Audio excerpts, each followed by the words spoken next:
All right, well, now we're going to really go. I mean, if that's not out there enough to turn half the state of Oklahoma back into an Indian reservation that it hasn't been for a long time, just because Congress never passed a law saying it wasn't.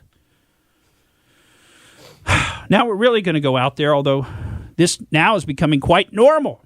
I mean, we could have read to you the letter that's been sent to Twitter about all the shadow banning and banning of conservatives, the letter that's out there, because we know, and we alluded to it earlier. And by the way, Bill Binney is one of the signatories of that letter, along with a guy named Jason Sullivan, who calls himself the Wizard of Twitter. He's apparently a Trump supporter who's very good at Twitter, maybe making memes and working this Power 10 program that supposedly retweets things or whatever. Okay, the Wizard of Twitter and Bill Binney. Now, Bill Binney, we do respect, the most decorated NSA analyst of all time.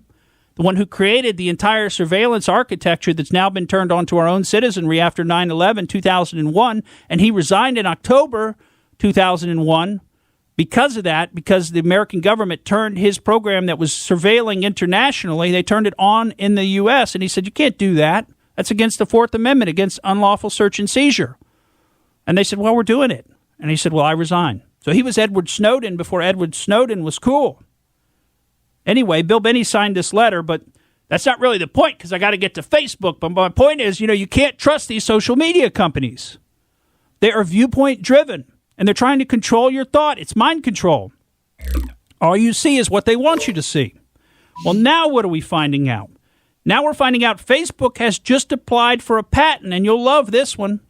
The patent is on TV commercials emitting a very high-pitched sound. It's one that is so high-pitched, you can't hear it as a human being. It's called a non-human hearable digital sound, but your phone can hear it.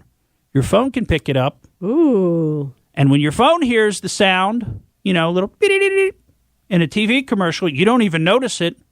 Automatically, it turns your phone on to record the ambient noise in the home. The ambient noise. What do you think might be the ambient noise in your home? That's right, your conversations. And what's the purpose under the patent? Supposedly, to find out if you're actually watching the TV commercials. Well, excuse me, what right do you have to know whether or not I'm watching your stupid commercial? And do you really think that's the actual purpose of it? I mean, come on. Yeah, that's what the patent says. But they want to record your private conversations without you knowing it. To see if you've gone off and had a separate conversation with someone while the commercial's going and you're not paying attention? Is that what you're trying to pass off? You're not being a good little citizen. Maybe we need to release some more gas into your air conditioning unit to get you focused back again on the television. Anyway, it's just unbelievable. The power that's been given to these social media companies, they absolutely cannot be trusted.